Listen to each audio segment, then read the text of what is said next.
Welcome to this tutorial on how to interpret Google Analytics tracking code. Google Analytics is a powerful tool that helps you understand your website's traffic and behavior.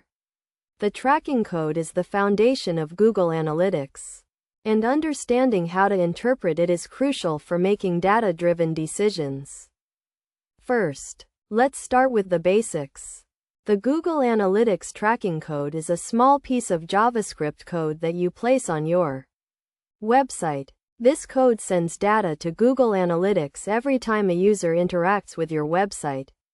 The tracking code consists of a unique identifier, known as the tracking ID, which is assigned to your website when you create a Google Analytics account. To interpret the tracking code, you need to understand the different types of data it collects.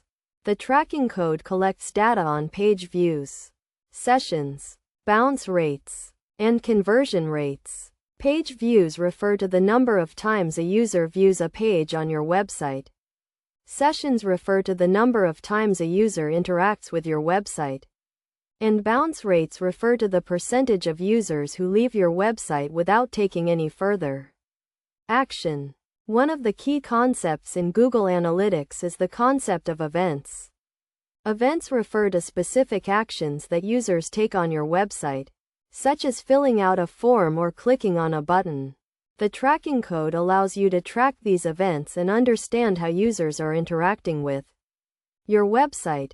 To get the most out of the tracking code, you need to set up goals and conversions. Goals refer to specific actions you want users to take on your website, such as making a purchase or signing up for a newsletter. Conversions refer to the number of times users complete a goal. By setting up goals and conversions, you can track the effectiveness of your website and make data-driven decisions.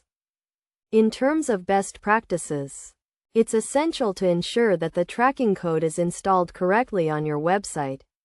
You should also test the tracking code to ensure that it's working correctly and collecting data accurately. Additionally, you should use the tracking code in conjunction with other Google Analytics features, such as segmentation and filtering, to get a deeper understanding of your website's data. In conclusion, interpreting the Google Analytics tracking code is crucial for understanding your website's traffic and behavior. By understanding the different types of data the tracking code collects, setting up goals and conversions, and following best practices, you can get the most out of Google Analytics and make data-driven decisions to improve your website's performance.